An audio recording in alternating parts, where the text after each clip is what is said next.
How you doing?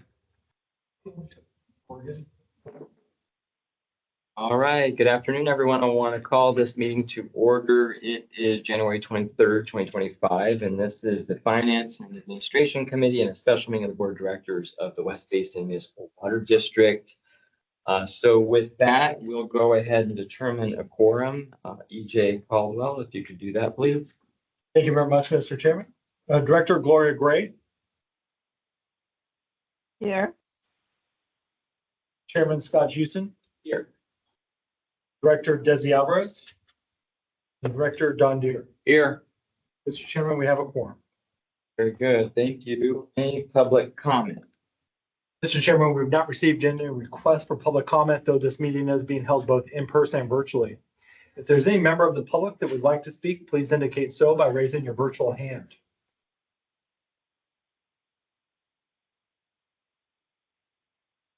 Mr. Chairman, I do not see any requests. Very good, thank you. Okay, so item 4 is presentation. It looks like we have a presentation today. We do, Mr. Chairman. Item 4.1 is our annual investment portfolio presentation by Chandler Asset Management. This item begins on packet page 4. And for this presentation, we do have Ms. Sampson, Senior Portfolio Strategist. Thank you. So good afternoon. My name is Elena Marie Sampson. I appreciate being here with the Finance Committee. I have been here in the past, but wanted to make sure I reintroduce myself. So Elena Marie Sampson, Senior Portfolio Strategist, as was stated.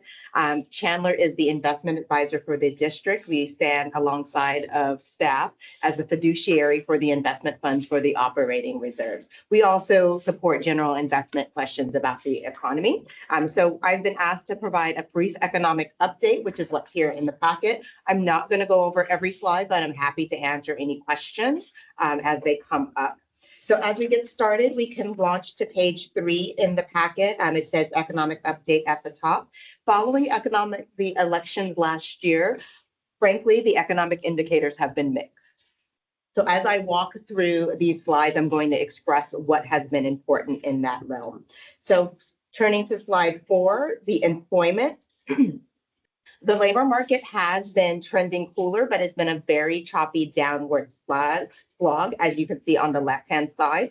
Non-farm payrolls have increased by 256,000 in December. This was about 100,000 more than what was anticipated, so much stronger than what the labor market as well as the general market was anticipating. Unemployment on the right-hand side at a national level came down to 4.1% from 4.2%, so still historically at very low levels of unemployment. And our labor force participation rate has remained at 62.5%, around where it's been since post-COVID.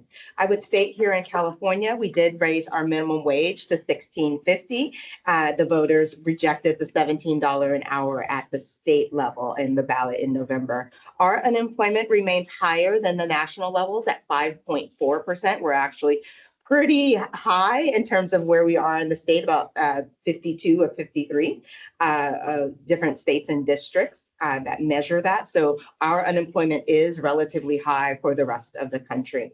As we turn the page 2 pages to inflation, this is the other mandate of the Federal Reserve, inflation. So looking on the left-hand side, we can see that the headline consumer price index, it did increase in terms of month over month at one of its most mild increases month over month at 0.4%, which is a positive. But I would note that 12-month number is 2.9%. So overall, the Federal Reserve is looking for inflation to come down to 2%, and they're not anticipating that to happen until 2026, 2027. Nonetheless, given the strong labor environment, they are therefore focusing their attention much more on this inflation number coming down. If we think about what's driving that continuing stickiness of inflation, a few things. We're talking about shelter. I'm sure if you had insurance costs recently, you've seen those go up. In December, we saw gasoline prices be high as well as food prices. We're all hearing about the eggs on the news these days. If we turn the page to page number 7, the U.S. retail and food sales, that's on the left-hand side. We are a nation of shoppers. Our nation represents 66% consumers are what represents the GDP in this country. So it is very important to know how much we are shopping. And for the month of December, spending was very robust across the holiday season. We saw solid sales of cars. Part of this was because of the hurricanes that took place in Florida and North Carolina.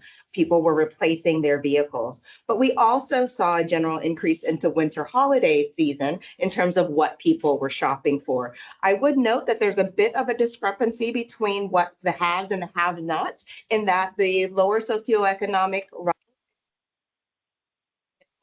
on non-discretionary spending, really spending on what they need. However, because the higher income folks are spending so heavily, and if I look at the top 20% of the country, their socioeconomic range, they represent about 45% of the spend here in the US. So because their spend continues to be so robust, when we look at things on an average basis, we see the average consumer being very strong, continuing to be strong here in the US. So if I move forward several pages, I'm going to go to page 12 to talk about the Federal Reserve, because ultimately they're the ones driving the Fed funds rate and making that decision through the FOMC. And as I mentioned, the overall economic indicators have been weak. One of the slides I passed over was just a look at the manufacturing versus services sides of the business. Manufacturing continues to be in contraction. Services continues to be strong. That's just an example of the mix. But this mix of indicators points to why the Fed has been having a difficult path with how to move forward. Their decision in December was to cut another 25 basis points, that's 0.25%. That completed a full 1% decrease in the Fed funds rate in 2024. There was one dissenting vote. Jerome Powell reiterated previous statements indicating that the economy is in a good place and that monetary policy is well positioned. The big change, however, was with regards to their forward outlook. They now expected 2 cuts in 2025 as opposed to the 4 that were previously priced in. The market has now repriced that down to 1.5 cuts this year. So what does that mean? We're currently at a 4.25 to 4.5% federal funds rate, and that's the overnight rate. So as I turn the page to slide number 13, what that means in terms of our portfolio and what you'll start seeing from a market perspective is those really exciting yields above 5% are gone. The short-term rates that you see on the right-hand side, you can see are now solidly around 4.5%. On the left-hand side, the major message that I'd want to point to here is that we've been on an absolute roller coaster as the market has absorbed various election rhetoric, as new federal leadership was elected, as well as the announcements of various cabinet positions. Each one of the meetings, each one of these announcements caused the market to move up and down. And then, frankly, a lot of hand-wringing about what should happen. Ultimately, Chandler does not anticipate Treasury yields to drop dramatically this year. Again, because the economy has been so resilient, we believe that this, combined with inflation continuing to be sticky, is going to cause the Fed to continue on their pause. At most, we see about 1 cut in the 6 months coming up. So I'm taking a breath there, just because I've said a lot. The one other thing I point out is that 100 basis points of cuts for any products that are shorter term, things like CAMP, money market funds, other short products, you would anticipate that those rates would come down much faster because they have about a 30-day weighted average maturity. So that will move down much, much faster than your Chandler portfolio because we're purchasing further out in the 1, 2, 3, 4, and 5-year parts of the curve. So with that, I will turn to the portfolio. And again, not going to go through all the slides, just going to give you the highlights of what's important here, but happy to answer questions. The objectives on page 15, we follow both the California Government Code as well as the district's investment policy. So therefore, we are focused on safety and liquidity first and foremost, and then with a market return consistent with the benchmark. And I'm going to talk a little bit more about the benchmark in a moment because that has changed. Your portfolio is in compliance with both California Government Code as well as your investment policy, which is what you can see on pages 16 through 18. This is very important. We check in compliance not only on a pre-trade basis, which is what's required by code, but we also check compliance on a post-trade basis to ensure that it remains compliant regardless of what's happening in a cash flow situation with the portfolio. So let's talk about the characteristics, which is on slide number 19. So working with staff, the benchmark has now changed from a 1 to 3 year US Treasury and agency benchmark to a 0 to 3 year Treasury agency benchmark. The main difference between these two is that there's a bit more liquidity for the 0 to 3 to reflect the ongoing liquidity needs that have been characterized by the district. This means that although our strategy has been to keep the portfolio a little bit longer than the benchmark, this portfolio is presently a little bit longer than typical because of the benchmark change. It will come down naturally as we reinvest the funds and maturities take place. The portfolio yield, you can see the purchase yield, you can see reduced from 3.74 to 3.71%. This is partially because we were holding cash on behalf of the district in order to support a withdrawal, which ultimately took place in November, around November 18th.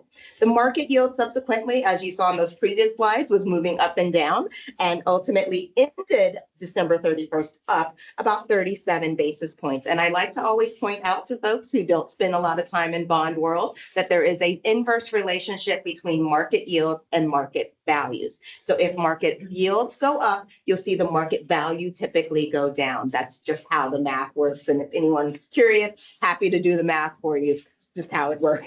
But in any case, I am really happy to see that despite that inverse relationship, because of the strong income coming into the portfolio, your market value did not come down very much beyond the 2.1 million withdrawal that took place. And that was because we saw about $290,000 in earned income over the quarter.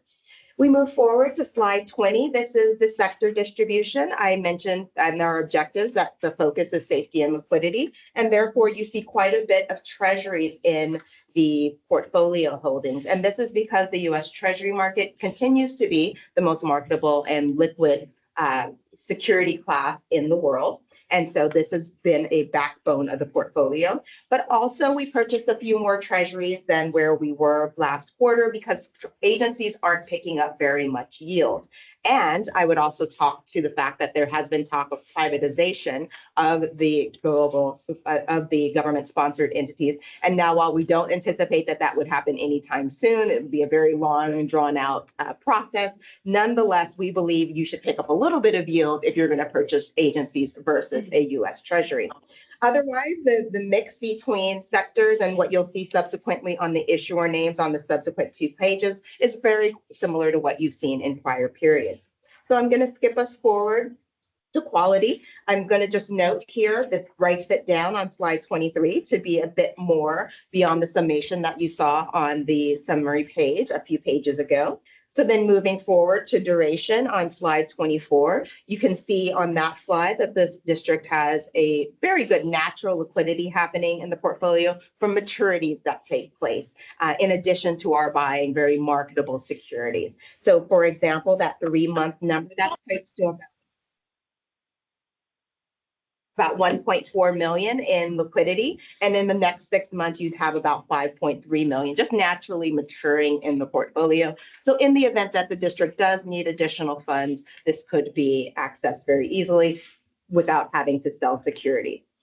In total, as we look at the performance, which is on slide 25, the performance as we look from right to left, you can see has been strong outperformance at 1.71 versus 1.07% of the benchmark. And as we go across the page, you can see that that performance has continued to outperform. This is a total return basis, which includes not only your realized income and interest income and gains, but it also includes any unrealized mark to markets within the portfolio. So again, going back to that market yield versus market values number that I spoke about previously. The rest of the pages are your holdings and your transactions. So I'll stop there in case there are questions.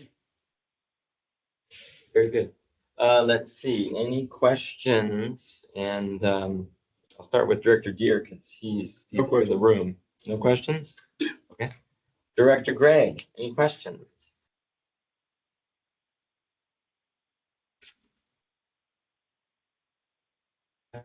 Anything. So, I always have a question. I've always got something, but I think this is really interesting and informational, especially in the time that we're in at this moment. You gave us a little bit of a high level overview of that.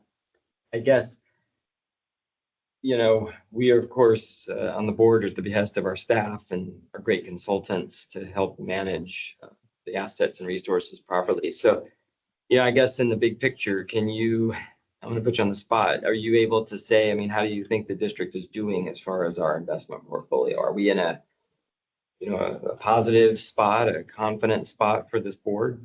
Yes, absolutely. So I would say that, yes, confidently in two ways. First is the purchase yield. That's the average purchase yield in the portfolio, looking at securities that were purchased back in 2020 all the way up to today, averaged to what you are currently earning. And that's at that 3.71%. So again, you're looking at about $290,000 in earned income happening every quarter. So above $1 million a year. So strong from that perspective. And then again, from a total return perspective, which we believe is very important, especially if you're thinking about at any moment, given especially with the wildfires happening here, if at any moment the district needed to liquidate its portfolio, would you be able to, and would you have generated a strong return? And the answer here is absolutely you have. We look at a 12-month, you're looking at 4.53. And remember, we're talking about bonds here and very safe bonds, things that have to be rated single A and above, quite a bit of US Treasury. So overall, in terms of that mandate that is set with safety and liquidity, absolutely, you're in good shape.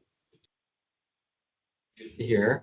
And then the other thing is, because of course, the wildfires, that's a very localized issue for the region or LA County.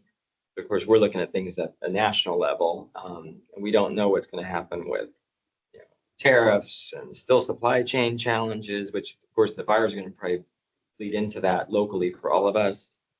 And, any military conflicts and so on. So I guess there's just a lot of uncertainty at this moment as to, the economy seems to be doing pretty well. It's been able to handle different hits coming in, but now we're going into a new direction where we could have self-inflicted wounds. So, all that to be said, we're in for a real bumpy ride potentially, but you all will be monitoring these things and help us adjust along the way. But does Chandler have any, they're predicting next 6 to 12 months, that you all are just, really kind of on guard about, if you will? I'd say for one, we're on here for the ride as well at the end of the day. But in terms of thinking about this portfolio, this is part of the reason why we wanted to proactively change the benchmark in partnership with staff to 0 to 3, given more of the local needs that we were hearing from the district with regards to liquidity. That will help generate further liquidity happening a little bit faster in case there is a need, especially if there is a downturn that takes place. That will just better position the district for that. Very good. Well, thank you. Chandler's been with us for quite a while now. Am I correct? Since 2021, April 2021. I think you all, for my great job and working with our staff. So, I'm assuming we're pleased. I think the board is pleased. But with that, any other questions from the directors? Director Gray? No, I'm fine. Thank you. Very good. Well, thank you so much for the report. We really appreciate it and appreciate your service to us. Thank you so much. Okay, with that, we're going to move into the action calendar, which is item 5.1, approval of minutes. BJ. Yes, Mr. Chairman, this item does begin on packet page 44. So item 5.1, approval of minutes. For this presentation, we have Desiree Quintero, our manager of administration. Afternoon, members of the committee and board. The minutes for the West Basin Municipal Water District Board of Directors meetings are an integral part of the public meeting process. Minutes provide a history of the actions taken at board meetings, which is informative not only for members of the public, but for other stakeholders as well. The following minutes have been attached for the board's consideration. The December 7th, 2024 special board meeting minutes, which can be found beginning on packet page 46, as well as the December 18th, 2024 special board meeting minutes, which begin on packet page 49. With that, I would like to read the recommendation that the board approve the December 7th, 2024 special board meeting minutes and the December 18th, 2024 special board meeting minutes. Thank you. Hey, thank you, Desiree. Any questions from Director Gray?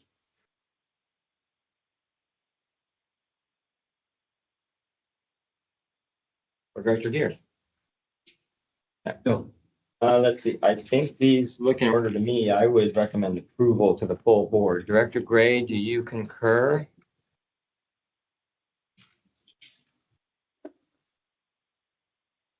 She's still there?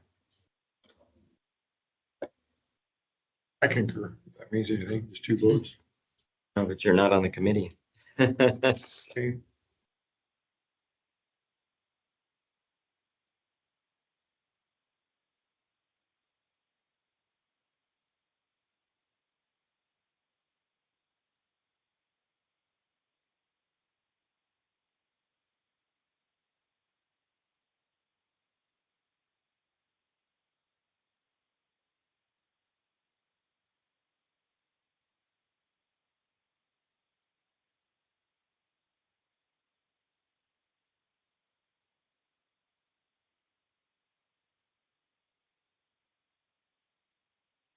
Hello, I'm sorry.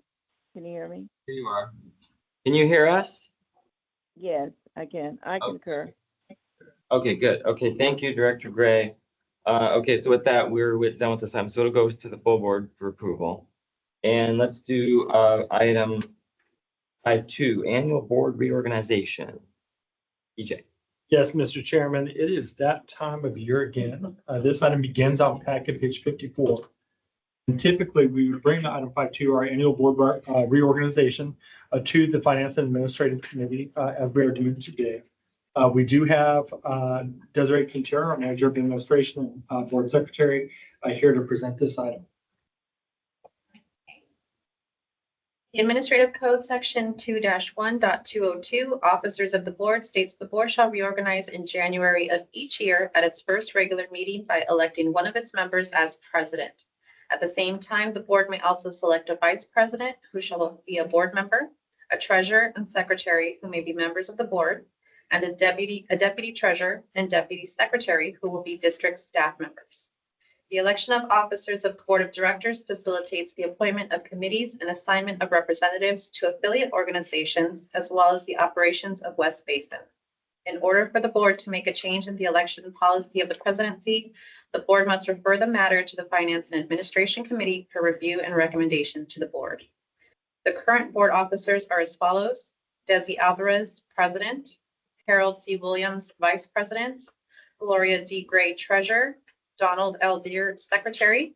The current appointed officers are as follows: Wendy Nakamura, Deputy Treasurer; Desiree Quintero, Deputy Secretary. With that, I would like to read the recommendation that the board elect the following 4 board officers and the 2 appointed officers at the January 27, 2025 regular board meeting for board officers of President, Vice President, Treasurer, and Secretary, and appointed officers of Deputy Treasurer and Deputy Secretary. Very good. Thank you, Desiree. And I think what's been the tradition the last handful of years is to leave this item open and just send it to the full board with no recommendation. So first, Director Gray, you're on the committee. What do you think?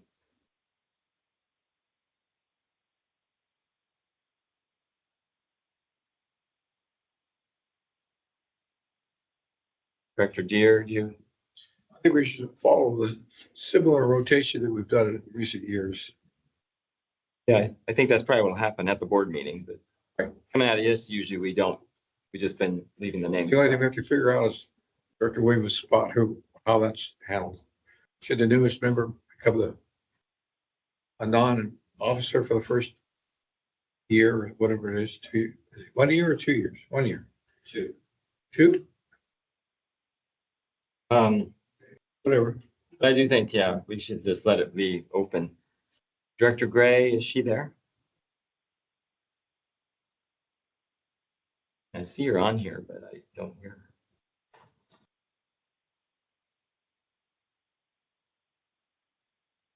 Big mystery is what is she doing other than attending our meetings? I know, right? Problem is, I need a second vote on this committee. You know what? Is there a way we can just keep moving and then we're just gonna have to come back to things? Cause I can't hold stuff up. Yes, Mr. Chairman, and especially this item, because this item, without receiving a recommendation from the committee, this will be posted as an action item anyways for the full board consideration. So I don't know how we do it right now, but let's move it with no recommendation. We can concur with Director Gray when she's back. You have some more action items, so let's just keep doing what we can do right now. Let's see. Item 5.3, consider a sponsorship of fiscal year 24-25 community outreach events. Go ahead. Yes, Mr. Chairman, item 5.3 begins on page 56. It does include two potential sponsorships for the fiscal year 2024-2025 community outreach events. And for this presentation, we have Hazel Vasquez, our Deputy Board Secretary, too. Good afternoon, Chairman Houston, members of the planning board. As EJ mentioned, this item does begin on packet page 56, and we have two events for your consideration today. The first is for the Empower Institute's 2025 Girls to Greatness Teen Summit. Empower Her Institute is hosting this event on Friday, April 4th, 2025. We have sponsored this event in previous years. Most recently in fiscal year 23-24 for the amount of $3,500, and we did receive an advertisement at that time. This year, Director Gray and Director Houston are requesting consideration for West Basin to sponsor this event in the amount of $3,000, and that would grant us an advertisement promoting district awareness. Additional information regarding the sponsorship can be found in attachment A, and that begins on packet page 59. The second item for your consideration today is El Segundo PTA's Run for Education. They are hosting this event on Saturday, April 26th. And similar to the previous one, this is also an event that we have sponsored previously, most recently in fiscal year 23-24, and that was in the amount of $500. And that granted us a booth as well as an advertisement. This year, Director Houston is requesting consideration for West Basin to sponsor the Run for Education event in an amount of $500. And that would, similarly to last year, provide a booth and an advertisement. Additional information for this item can be found in attachment B, and that's on packet page 69. And then just going over the fiscal impacts for this, as you are aware, there is a budget in the fiscal year 24-25 community outreach budget, and there's a budget in the amount of $75,000. We currently have a remaining $39,000. I am so sorry, I was reading the wrong numbers here. We currently have a balance of $43,150. So approval of these two events requested, which equal $3,500, would leave a remaining balance of $39,650. And the details for that can be found in attachment C, and that's on packet page 73. And now turning your attention to packet page 58, I will read the recommendation. Number one, Director Gray and Director Houston recommend that the board consider sponsoring the Empower Institute 2025 Girls to Greatness Teen Summit event scheduled to be held on Friday, April 4th, 2025 in the amount of $3,000. And number two, Director Houston recommends that the board consider sponsoring the El Segundo PTA's Run for Education event scheduled to be held on Saturday, April 26th, 2025 in the amount of $500. With that, I'm happy to answer your question. Okay, very good. Thank you. I would recommend we move this forward to the board for approval. And they're both, I think, exact repeats of last cycle, right? And they're both good causes. Is Director Gray on the phone? Okay, Director Gray, do you? Mr. Chair, I apologize. I had to get off for a couple of minutes, but I do concur. Thank you. Oh, good. Thank you. And then we spoke when you were off the line about the board reorganization of just leaving the titles open until the board meeting for rotating officers so no recommendation. We'll just leave it open. Is that okay? That's fine, yes. Perfect. Okay, good. Thank you. And Director, did you have any questions on this item? Great. All right, thank you. Okay, we're gonna go to the next one, which is number 4. Consider fiscal year 2024-25 district sponsorship request. Yes, Mr. Chairman, this includes one specific request, and for this presentation, we have Carla Hewitt, our executive assistant, and this begins on back page 74. Members of the committee, DJ said, the staff report begins on page 74 of your agenda packet. Today we have the 4th Power, Leadership, and Influence of the Black Women Mention. It will take place on Saturday, April 5th from 11 a.m. to 2 p.m. at the Fairmont Central Plaza in Central City. And this event is organized by Bakewell Media, who you may recognize as the organizers of Place Soul and an LA-based production and media company that also owns and operates the Los Angeles Sentinel and the Los Angeles White Sign newspaper. Sponsorship opportunities for the current fiscal year range from $100,000, which is the presenting sponsor category, to officially, and I'll explain that in a minute, officially to $5,000. Now, these are various combinations of marketing benefits that materialize on site at the event in print and digital media as well.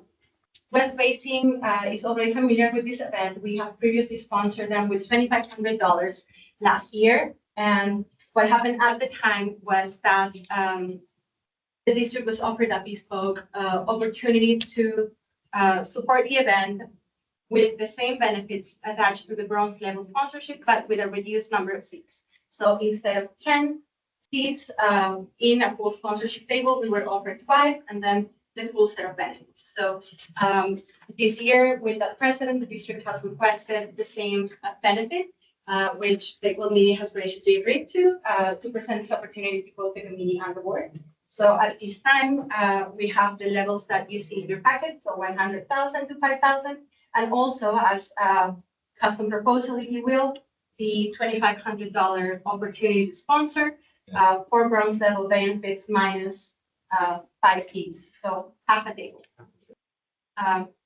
The cost to attend this event is $500 Per ticket? per seat. Per seat, okay. If you were buying each seat. Yes, correct. So this is a paid event. The access is limited, very much like a conference, to paying attendees and sponsors and guests as they assign them.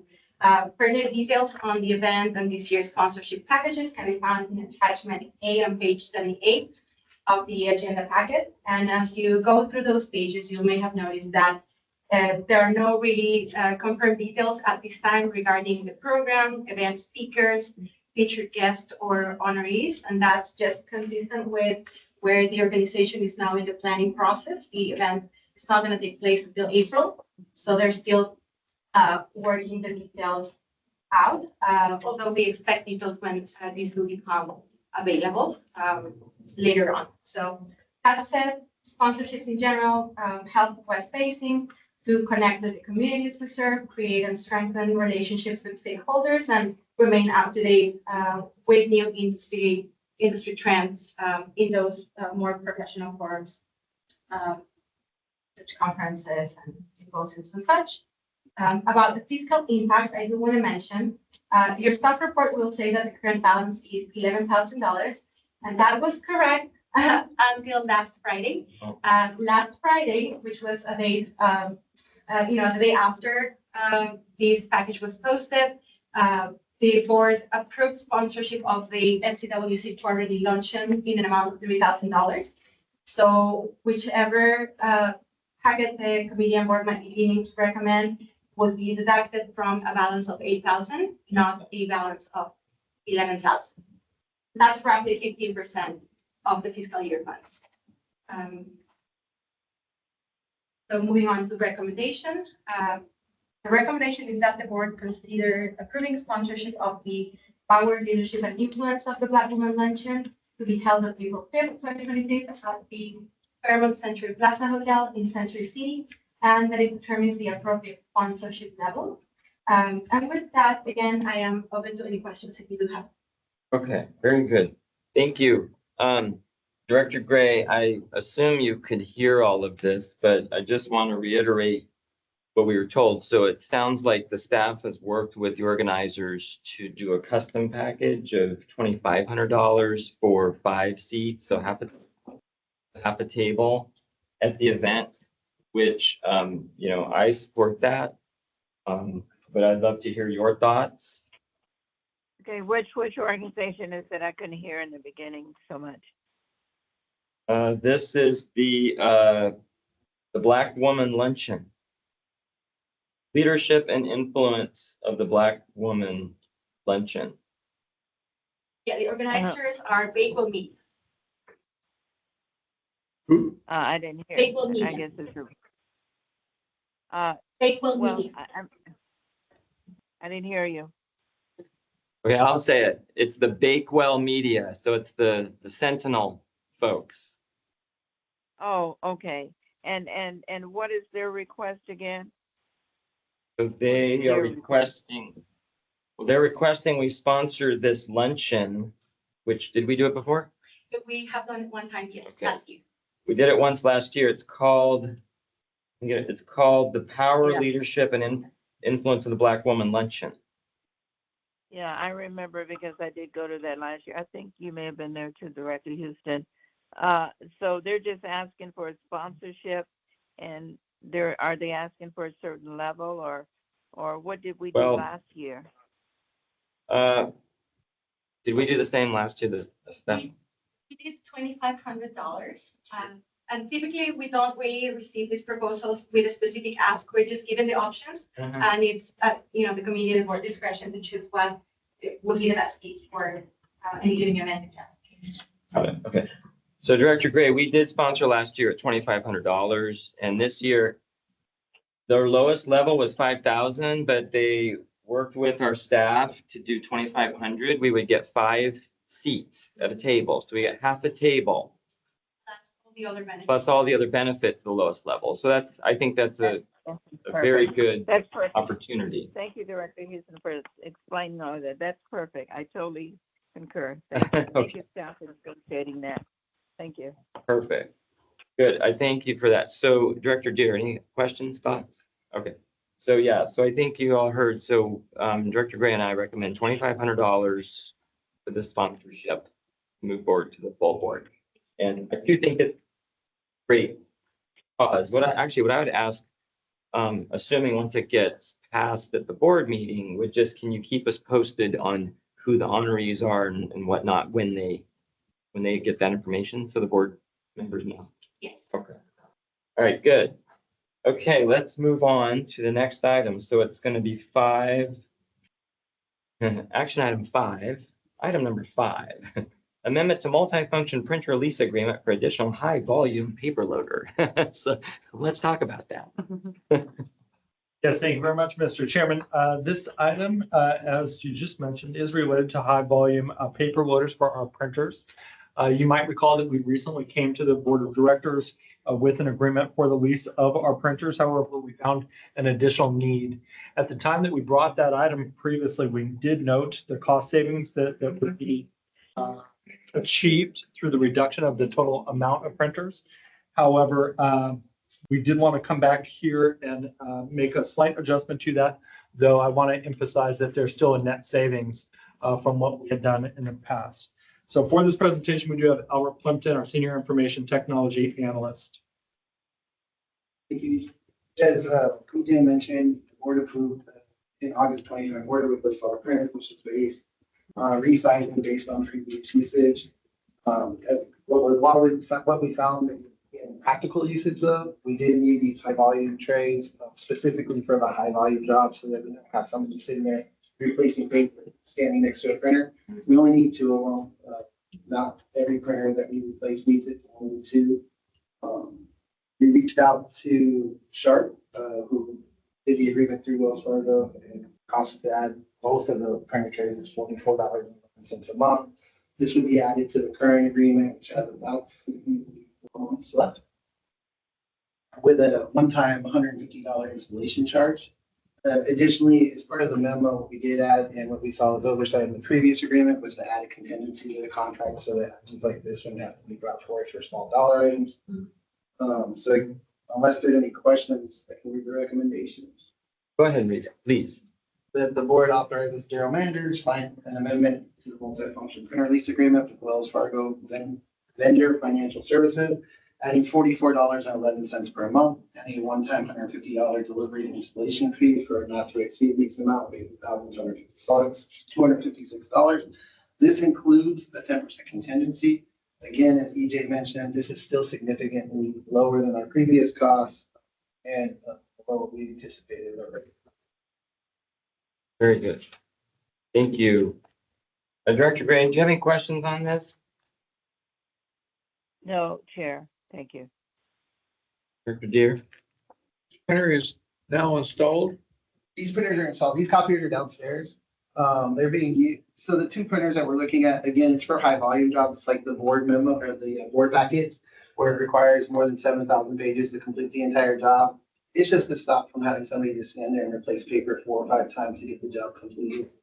Again, looking at the usage, we want to account this because it's a use case, not based on volume. It's based on the actual use of the printer. So. Okay, thanks. Okay, very good. Well, I don't have any questions either. I mean, sounds like it's a minor cost for a need to help be a little more efficient for staff. So makes sense. So with that, I'd recommend it move forward for approval to the board.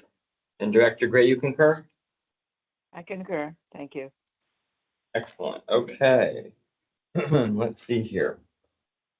All right, we're now in the information calendar. So we got 2 items. 6, number 1 is annual workforce diversity report.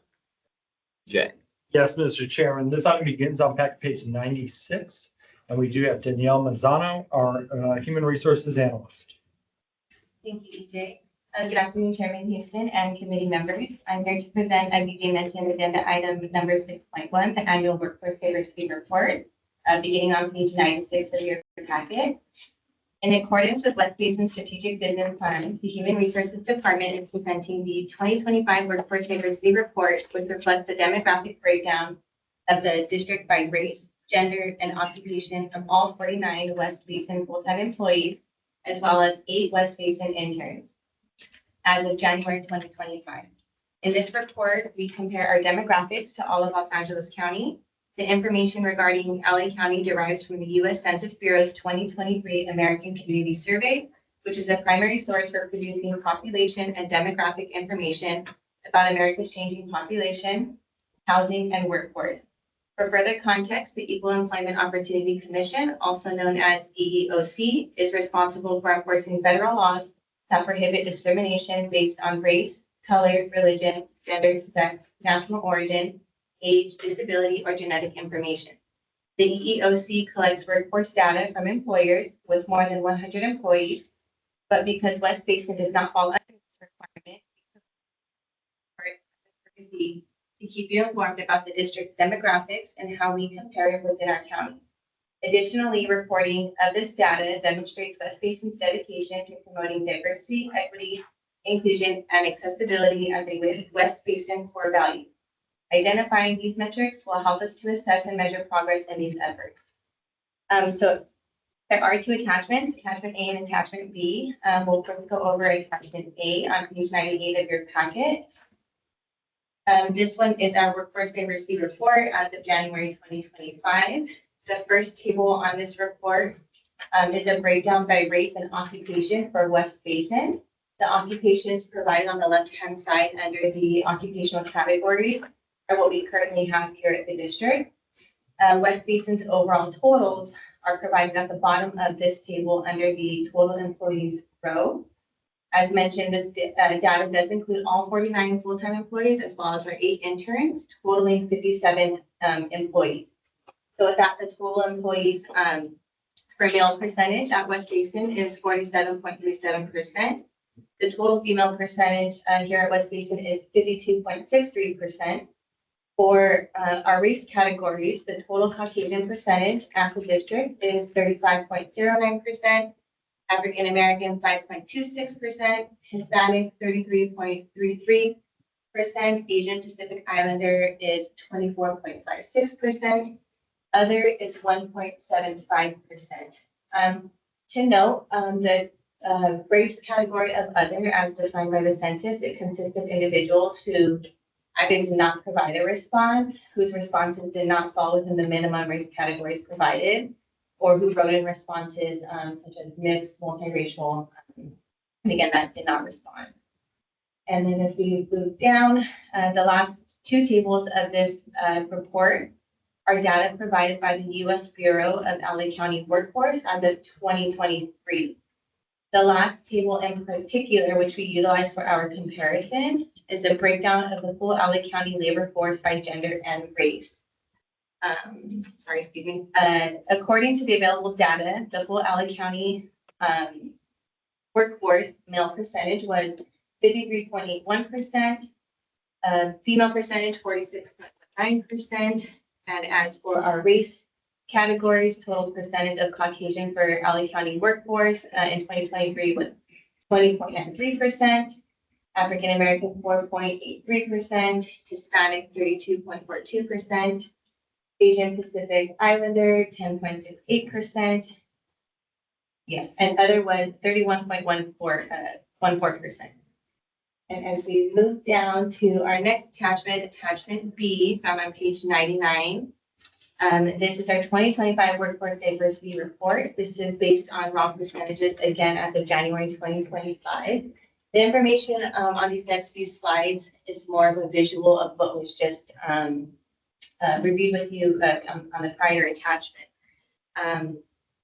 So with that, on page 99, yes, on page 99, this represents the gender breakdown percentage of all 49 West Basin full-time employees, as well as our 8 West Basin interns. So we provided 2 separate visuals of that. Page 100 represents the gender breakdown percentage of Los Angeles County's full labor force. And that was the information provided on the prior report. Page 101 will show this comparison of the gender percentages between West Basin employees versus the LA County full labor workforce. So 2 that you just seen. And this is a comparison of those. Page 102 shows the racial breakdown percentage of all West Basin employees, again, full-time and interns combined. Page 103 shows the racial breakdown percentage of LA County's full labor force.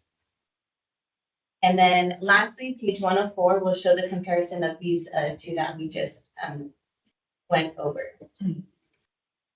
With that will conclude our 2025 Annual Workforce Diversity Report, and I'd be happy to answer any questions. Very good. Thank you. Let's see. Any questions? Director Deere, go ahead. You got your hand up. Make these general comparisons with the county at large. Why, West Basin is a very large area, a large population. Why don't we make the comparison with West Basin's population rather than just the county? Because actually, people in West Basin are paying for are supporting the district, not the county.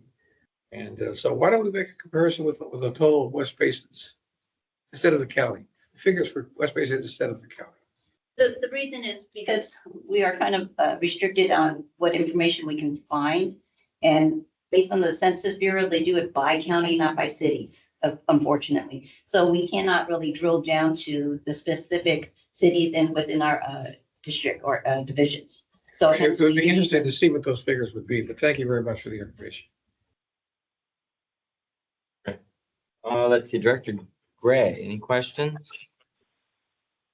No, I really don't. I couldn't hear the report, but no, if I have any questions, I'll ask the board meeting. Thank you. Okay. Okay, thank you. I don't really have any questions. It seems like we are tracking the most part in alignment with the county population predominantly. as well as we're kind of tracking with where we've been for a while, right? I mean, it hasn't changed a whole lot. Breakdown of our demographic of staff here. So, I don't really have much more to say, to be honest with you, but I do think that, and I've always said this, I think that our staff is a great reflection of the service area. And even to Director Deere's point, this is a really diverse service area. From our coastal sections all the way inland. And I think that, our board reflects that, you see the makeup of the board up here, but also I think that the staff reflects that. And I'm really proud that this agency is, a rainbow of people. And we have really, I think, done our due diligence to stay that way and be that way. And we're always looking for improvement, of course, if folks think that we could do better. And one last thing, you all, the staff, has done a great job of making sure you're out there pushing and promoting the opportunities to work at West Basin and getting out in those places we might not have been in the past, because we've had these discussions. So I do want to applaud you for that. I don't think anybody could say that West Basin has not gone above and beyond to reach out to multiple constituencies, ethnic and socioeconomic, to let them know we exist and what kind of career opportunities we have here. So, I don't know how other agencies do certain things. I know that we have a limited amount of resources, but you all have been doing a great job on this with what you have to work with. So I just want to make that comment. And I'm really, again, very proud of the agency and the work you guys are doing and what we're doing to let people know about opportunities here. So, yes, Director Deere, go ahead. Now, back on the chart on page 104. Very bottom, the other category, 31%. It seemed like a large figure. What is other? So other, as defined by the Bureau, it's those that didn't provide responses, that identified as multiracial, mixed, or just didn't provide responses at all. Thank you. Very good. Okay. Thank you. So we are getting toward the end here, which is a good thing. 6.2 is our monthly financial report. So this is the meat of what's been going on the last 30 days or so. So with that, Ife, please take us away. Yes, Mr. Chairman, this is our final information item. It begins on packet page 105. And for this presentation, we have Stephanie Clemente Finley, our accounting supervisor. Thank you, EJ, and good afternoon, Chair and Directors and staff. As required by West Basin Municipal Water District Administration Code, staff is required to report various financial reports to the Board of Directors to keep them apprised of the financial condition and future needs of the district. So I will start with page 107. That is the demands list for the month of December. And that goes through all the way to page 110. I wanted to point out that the Metropolitan Water District bill was 53% of the disbursements of 21 million. Do we have any questions in regards to the demands list? Any questions, Director Deere? Ray? I don't have any questions at this time. Okay, thank you. Okay, I'd like to move on to page 112 of the agenda packet. And that is our West Basin cash and investment report. As of December 31st, we have a market value of 59 million. And that shows the various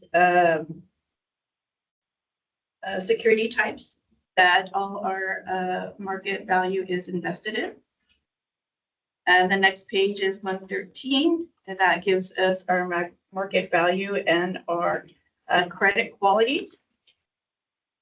And then page 114 is our maturity distribution for 59 million. moving along, we're going into the monthly sales report, which is on page 15, 115, sorry. And at the top, we have our imported retail. As of December, our acre fee is 6,691, which is over our budget, but below fiscal year 24. Year to date, our imported retail acre fee is 46,641, which is also below our below both our FY 24 and our budget. I'm sorry, correction. For the imported retail, year to date is 46,641, which is above the budget, but below FY 24. Sorry, no. Sorry about that. Let me get it right.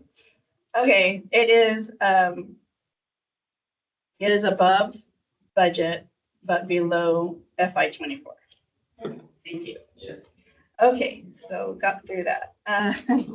Imported barrier, for December, we have 622, which is above the budget, but below FY 24. Year to date, it is 4,500 acre feet, which is above both the budget and FY 24.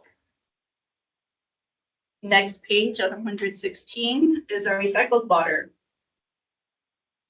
For the month of December, we're at 2,700 acre feet, which is above the budget, also above the fiscal year 24. Year to date, we are 16,644, which is below the budget and above fiscal year 24. And then below we have the barrier refineries and disinfected tertiary. Year to date, we have 2,700. No, sorry. For December, we have 2,700, and year to date, we have 6,644, which is below the budget and above the FY. You said 6,000, you meant 16,000, right? Yes, 644. I'm sorry, I apologize. Having a hard time today. Okay, so do you have any questions in regards to the water cell? Any questions? Director Deere, No, thank you. Director Gray. No, thank you. I do not either. So thank you. Much. And moving on, we have the director's conference and travel expense. Our annual budget is $75,000. We've spent $15,920, leaving us a balance of $59,000. And the last report is our executive management and staff travel. We spent $46,800. Our annual budget is $101,000. The remaining balance is $54,000. And that concludes the report. I'm happy to answer any questions. Excellent. Thank you. Any questions, directors? Do not hear any at this time. Let's see here. Closed session. We have no closed session today. Director's comments and future agenda items. Actually, I'll start with Director Deere since he's right down the table from me. So Director Deere, comment. Staffer, fine job again this year. Thank you. Thank you. Director Gray. Just great job from staff, all the information and their work. So thank you, Chair. Thank you. And I will echo that. For staff is, of course, keeping things moving and keeping us informed. And we really do appreciate that. I don't know that has it been shared with the whole board yet? Our employee luncheon date? Yes or no? Has that been shared with the whole board? I know I've been made aware of it, but has that been Shared on Monday in the new calendars. so I'll keep that. I won't say it yet. But obviously, I'm sure general manager will announce it to the board of directors when that date is, in the next couple of months. But I just, if it was out there yet, I wanted to make sure the directors know, because I think it's important if we can make it, we can try to be there. All right. And, with that, I think that's all I've got. So our next scheduled meeting, it says on my paper, unless we change it, is February 18th to 2025. So with that, we're adjourned.